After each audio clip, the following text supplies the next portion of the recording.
নমস্কার বন্ধুরা, আপনাদের শ্রীকৃষ্ণ অমৃত কথা চ্যানেলে স্বাগত জানাই। শ্রীমদ্ ভগবদ্গীতার মহামূল্যবান বাণী যা আমরা শুনে এসেছি শ্রীকৃষ্ণের দ্বারা, সেই শ্রীকৃষ্ণের দ্বারাই আজকে আমরা শুনব শ্রীকৃষ্ণ বাণী, যা আমাদের আধ্যাত্মিক, মানসিক ও শারীরিক জীবনকে সুন্দর বানাতে অত্যন্ত লাভদায়ক। তবে দেরি না করে আজকে আমরা শুনে ফেলি শ্রীকৃষ্ণ অমৃত কথা।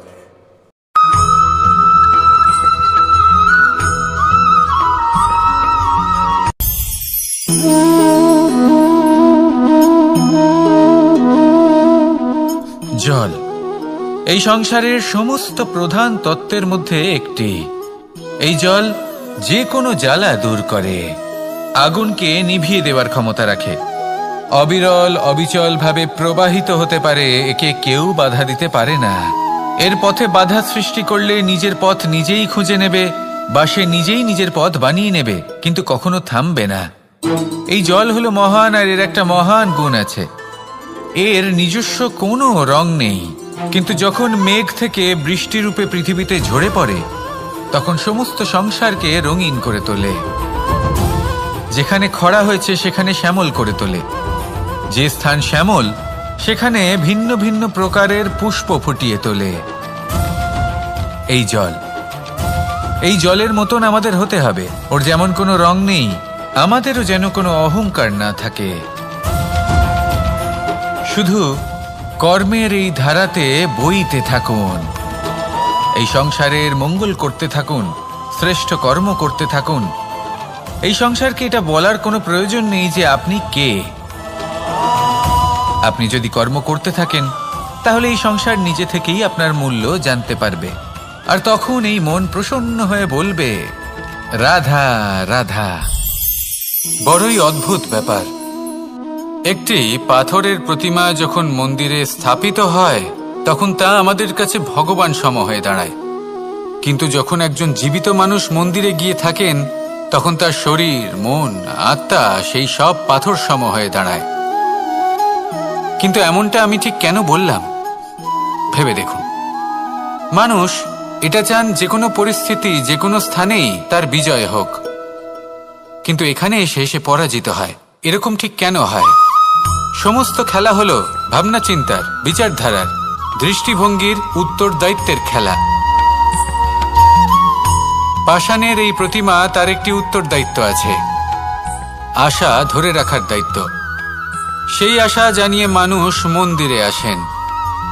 তেমনি মানুষের একটি উত্তরদায়িত্ব আছে যেটা সে ভুলে যায়, আর সেই উত্তরদায়িত্ব হলো এটা, যে মন্দিরে যে ভগবানকে সে প্রসন্ন করতে যাচ্ছে তাকে সে তখনই খুঁজে পাবে যখন পূর্ণরূপে সে সমর্পিত থাকবে। যদি মনে সমর্পণের ভাব না থাকে তাহলে ভগবান কখনো প্রসন্ন হবেন না। নিজের উত্তরদায়িত্ব বোঝার বদলে মানুষ শুধু একটা অনুষ্ঠান পালন করেন, যেমন ফুলের একটা মালা অর্পণ করেন, আর সেই কারণেই তিনি পরাজিত হন। আপনি ফুলের মালা অর্পণ করুন, প্রসাদ অর্পণ করুন, কিন্তু মনের মধ্যে পূর্ণ সমর্পণের ভাব থাকা প্রয়োজনীয়। তবেই আপনি মন্দিরে গিয়েও প্রাণবন্ত হয়ে থাকতে পারবেন, তবেই ঈশ্বরকে প্রসন্ন করতে পারবেন। আসুন আমার সাথে ভালোবেসে বলুন, রাধা রাধা। মানুষ ছোট হোক বা বড়, রাজা হোক বা দরিদ্র, সমস্ত মানুষের মধ্যে একটা সামঞ্জস্য থাকে। সমস্ত মানুষের কাছে তার প্রশংসা অত্যন্ত গুরুত্বপূর্ণ। সে খুবই প্রসন্ন হয় যদি আপনি তার প্রশংসা করেন, কিন্তু আপনি যদি তাকে এটা বলেন যে এটা তোমার ভুল ছিল, তোমার কিছু খামতি ছিল, তখন সেটা সে মানতে রাজিই থাকে না। সব মানুষ এটা শুনতে পছন্দ করে যে সে যেটা করেছে সেটাই সর্বোত্তম। এবার আমি আপনাকে একটা কথা বলি, এই হলো নিন্দা, এই হলো প্রশংসা, আর এই হলো সত্য, যা সবার থেকে উচ্চস্থানীয়। সেই জন্য মানুষ আয়না দেখে। আয়না তাকে তার সৌন্দর্য দেখায় না, তাকে দেখায় যা সত্য, যাতে মানুষ আরো সুন্দর হওয়ার চেষ্টা করতে থাকে। তাই আয়না অত্যন্ত গুরুত্বপূর্ণ সত্যকে জানার জন্য। জীবনে নিন্দুকের মাহাত্ম্য প্রশংসকের মাহাত্ম্যের থেকে অনেক বেশি। কেন? কারণ তারা আপনাকে আপনার খামতি দেখায়, আপনার ভুলগুলো বুঝিয়ে দেয়, আপনাকে একটা সুযোগ দেয় নিজেকে শুধরে নিতে, নিজেকে আরো শ্রেষ্ঠ করে তুলতে, যা প্রশংসক করতে পারে না।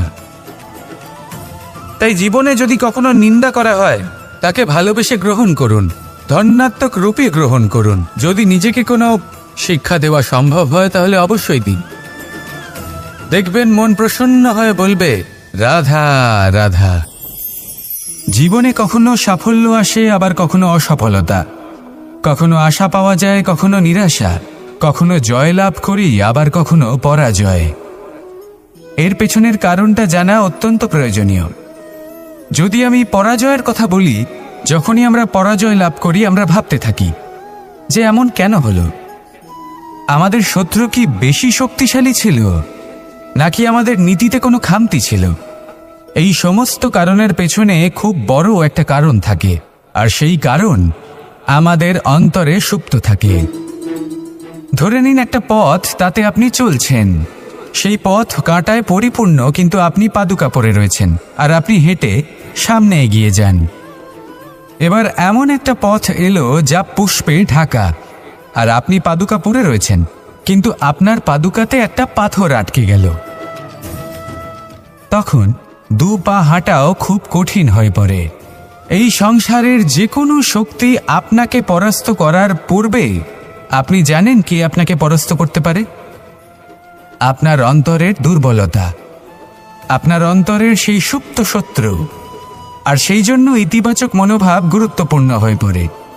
ভালো মানুষদের সাথে থাকুন, সৎসঙ্গে থাকুন, বন্ধুত্ব করুন, ভালোবাসুন। এই ভালোবাসা এত শক্তিশালী এক অস্ত্র যাকে ব্রহ্মাস্ত্রও পরাস্ত করতে পারে না। এই সমস্যারূপী পাথর কিছুই নয়। আসুন আমার সাথে ভালোবেসে বলুন, রাধা রাধা। মানুষের দুটো রূপ রয়েছে।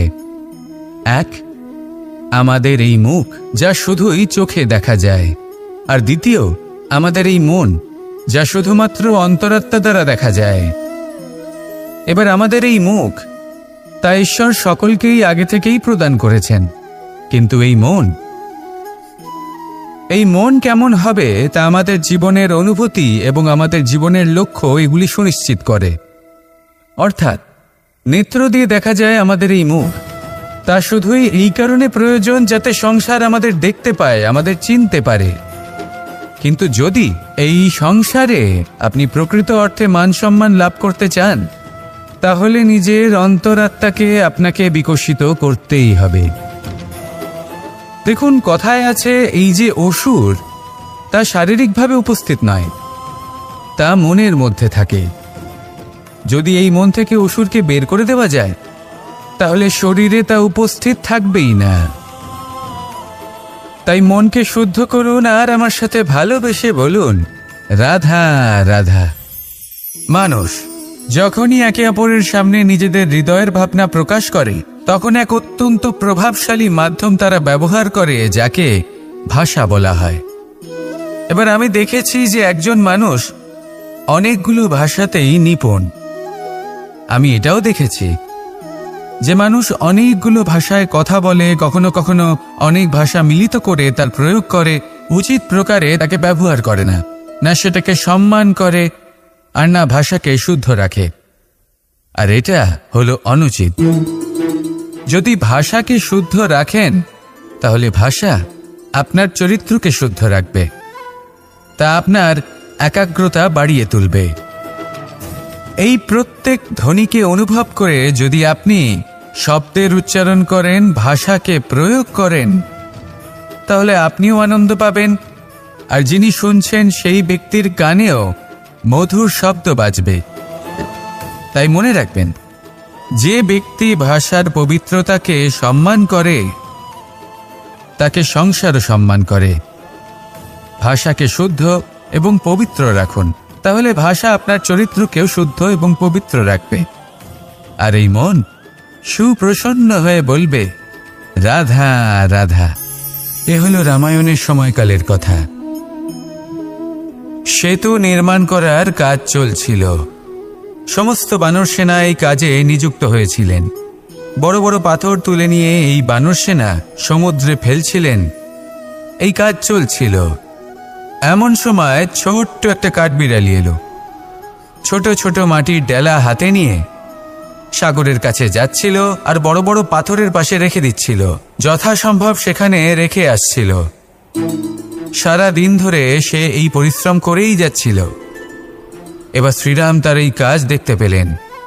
সেই ছোট্ট কাঠবিড়ালিটিকে নিজের হাতে তুলে নিলেন এবং অত্যন্ত ভালোবেসে তার পিঠে হাত বুলিয়ে দিলেন। কথায় আছে যে কাঠবিড়ালির পিঠে যে দাগ আছে সেই 3টি দাগ এসেছে শ্রীরামচন্দ্রের 3 আঙুলের থেকে।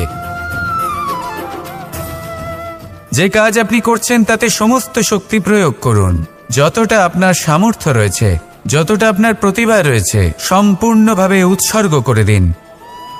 ঠিক এমনভাবে কর্ম করুন। সেই কাঠবিড়ালি কিন্তু তাই করেছিল। সেই জন্য শ্রীরামের সাথে সেও সেই কাহিনীতে অমর হয়ে গেছিল। সম্পূর্ণ শক্তি প্রয়োগ করুন, সম্পূর্ণ সামর্থ্যের সাথে কর্ম করুন, কারণ এটাই হলো শ্রেষ্ঠ পথ কোনো কর্ম করার। আসুন আমার সাথে ভালোবেসে বলুন, রাধা রাধা। এই সংসারে যখন সাফল্যের পথে আপনি অগ্রসর হবেন, তখন আপনার পরিশ্রম, একাগ্রতা, সাহসের সাথে সাথে সমাজের মানসিকতাও সহ্য করতে হবে। প্রত্যেক ব্যক্তি কিছু না কিছু ভাবেন, কিছু না কিছু বলেন। কিছু মানুষ এমন আছেন যারা ভাববেন যে আপনি কিছুই করতে পারবেন না। তারা আপনার নিন্দা করবেন, আর এই নিন্দার কথা ভেবেই আমরা ভয়ভীত হয়ে পড়ি। সেই কারণে নিজেদের আশা, নিজেদের বিশ্বাস হারিয়ে ফেলি। এবার যদি সেই নিন্দার ভয়ে আমরা লক্ষ্যচ্যুত হই, তাহলে সেটা অনুচিত। সেই জন্য জীবনে শুধু পরিশ্রম করতে থাকুন, সামনে এগোতে থাকুন। যেই দিন আপনি আপনার লক্ষ্য লাভ করবেন, সেই প্রত্যেক ব্যক্তি যারা নিন্দা করছিলেন তাদের দৃষ্টি আপনা থেকেই পাল্টে যাবে, ঠিক কিনা? এই সংসারকে যা প্রাণ চায় তাই বলতে দিন। যদি আপনি কারোর কথা শুনতে চান, তাহলে নিজের অন্তরের কথা শুনুন। সেটাই আপনাকে উচিত পথে নিয়ে যাবে। সামনে অগ্রসর হতে থাকুন, পরিশ্রম করুন। এমন একটা দিন আসবে যেদিন এই নিন্দুক ব্যক্তিরা আপনার লক্ষ্যপ্রাপ্তির উদাহরণ সবাইকে দেবে। আসুন আমার সাথে ভালোবেসে বলুন, রাধা রাধা। মানুষ সুখী জীবনযাপনের প্রতি এতটাই অভ্যস্ত হয়ে পড়ে যে একটা ছোট্ট সমস্যা এলেই সে সবার থেকে সাহায্য চাইতে শুরু করে দেয়। সে সাহায্য লাভও করে এবং সেই সংকট থেকে সে বেরিয়েও আসে। কিন্তু এই সাহায্য কিছু মুহূর্তের, আর কিছু মুহূর্তের হলো এই দুঃখ। এই 2 মুহূর্তের সাহায্যের জন্য আজীবন আপনি তার কাছে ঋণী হয়ে থাকেন। আর মানবিকতার খাতিরে আপনার মনে কৃতজ্ঞতা জেগে ওঠে। আর সেই কৃতজ্ঞতা বোধ হলো যে আপনি কখনো সেই ব্যক্তিকে ছাপিয়ে যেতেই পারবেন না। সেই জন্য জীবনে সবসময় চেষ্টা করবেন নিজেকে প্রস্তুত রাখতে, সেই সব সমস্যার জন্য, সেই সব বাধার জন্য যেগুলো আপনার জীবনে আসতে পারে। ততক্ষণ সাহায্য চাইবেন না যতক্ষণ না অন্য কোনো পথ না থাকছে। সাহায্য চাওয়া অনুচিত নয়, কিন্তু সাহায্য চাইলে এবং সাহায্য পেলে আপনি আজীবন কৃতজ্ঞ এবং ঋণী হয়ে থাকবেন। আর তারপর একদিন আপনি পরিবর্তন দেখতে পাবেন যে কিভাবে আপনি ছোট ছোট সমস্যার জন্য সাহায্য না চেয়ে বড় বড় সমস্যার সম্মুখীন হতে প্রস্তুত হয়ে গেছেন। এটাই হলো সংসারের নীতি। এটাই পালন করুন আর আমার সাথে ভালোবেসে বলুন, রাধা রাধা। এমন অনেক মানুষ আছেন যারা আমাকে ভগবানের পরিভাষা জানতে চান, যে ভগবান আসলে কি, তিনি কেমন। এবার দেখুন, ভগবান হোক বা আপনার স্বপ্ন হোক বা আপনার লক্ষ্য হোক না কেন, সেই লক্ষ্য তখনই পূর্ণ হয়, তখনই তাকে লাভ করা সম্ভব যখন আপনার দৃষ্টিভঙ্গি মঙ্গলময় হয়। যখন আপনি নিজে মনে করবেন যে আমি যেটা পেতে চাইছি তা শুভ। উদাহরণস্বরূপ, কোনো পাখিকে দেখুন, সে গাছের ডালে বসে এবং সেখানেই বিশ্রাম করে, কিন্তু পড়ে না। কেন? কারণ ওর বিশ্বাস যে যে শাখার উপরে ও বসে আছে সেটাই হলো ওর বাসস্থান।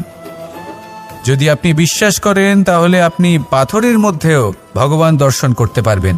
আর যদি বিশ্বাস না থাকে, তাহলে যদি ভগবান সামনে দাঁড়িয়েও থাকে তবেও আপনার বিশ্বাস হবে না। তাই বিশ্বাস করতে শিখুন। এই বিশ্বাসের আধারেই আপনি সেই সব কিছু পাবেন যা আপনি পেতে চাইছেন। আসুন আমার সাথে ভালোবেসে বলুন, রাধা রাধা। গুরু, যিনি পথ দেখান, আমাদের জীবনে অত্যন্ত গুরুত্বপূর্ণ, অত্যন্ত আবশ্যক। কিন্তু কিছু মানুষ মনে করেন যে গুরুর কোনো প্রয়োজন নেই, কারণ এই সমগ্র জ্ঞান মানুষের অন্তরেই নিহিত রয়েছে। এবার প্রশ্ন এটাই, যদি সমস্ত জ্ঞান মানুষের অন্তরে নিহিত থাকে তাহলে গুরুর কি প্রয়োজন? আর যারা আজ পর্যন্ত গুরুকে মেনে এসেছেন তারা কি অনুচিত করেছেন? এর উত্তর আমি আপনাকে দেব একটা উদাহরণ দ্বারা। একটা কাঠ যা জ্বলনশীল, জ্বলনের ঊর্জা তার অন্তরে নিহিত রয়েছে, কিন্তু তার জ্বলনের জন্য বাইরে থেকে একটা অনুঘটকের প্রয়োজন হয়। এই অনুঘটকই হলেন আপনার গুরু। উত্তাপ যা একটা কাঠকে জ্বালাতে পারে, সেই উত্তাপ হলো গুরুর প্রচেষ্টা। যদি সেই গুরুই না থাকে, তার প্রচেষ্টাই না থাকে, তাহলে সেই সমস্ত জ্ঞান যা মানুষের অন্তরে নিহিত তা ব্যর্থ হয়ে যাবে। যদি আপনার সাথে আপনার গুরু থাকেন, আপনার পথ প্রদর্শন করেন, আপনার অন্তরের জ্ঞানকে বাইরে নিয়ে আসতে পারেন, তাহলে তাকে সম্মান করুন। আর আমার সাথে ভালোবেসে বলুন, রাধা রাধা। असतो मा सद्गमय, तमसो मा ज्योतिर्गमय, मृत्युर्मा मृतंगमय। জ্ঞান সেটাই যা অসত্য থেকে সত্যের পথে চালিত করে। প্রকাশ সেটাই যা অন্ধকার থেকে আলোর পথে নিয়ে আসে।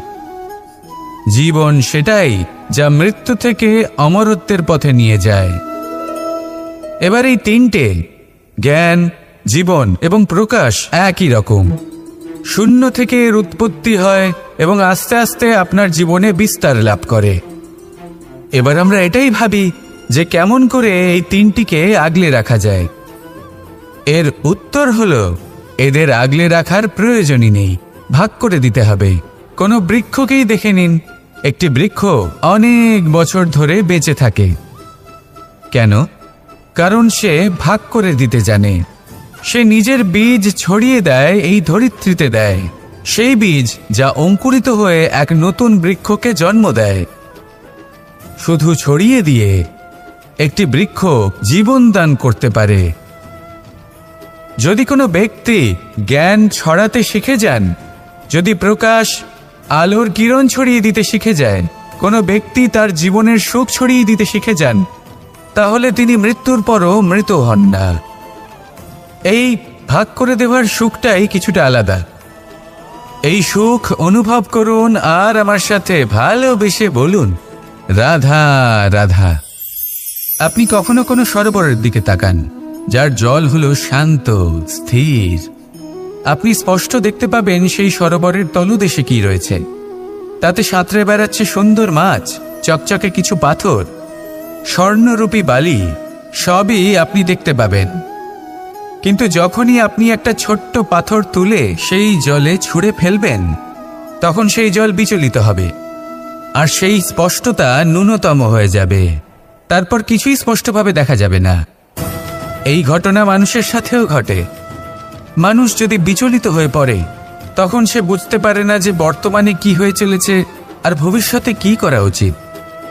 কিন্তু সেই মানুষ যদি শান্ত থাকেন, স্থির থাকেন, ধন্যাত্মক থাকেন, তাহলে নিশ্চিত রূপেই বুঝতে পারবেন যে বর্তমানে কি করতে হবে আর ভবিষ্যতে কি করতে হবে। তাই নিজের মধ্যে সেই স্থিরতা আনুন, সেই ধৈর্য ধরুন, নিজেকে শান্ত রাখুন আর সবার মধ্যে ভালোবাসা ছড়িয়ে দিন। এই মন প্রসন্ন হয়ে বলবে, রাধা রাধা।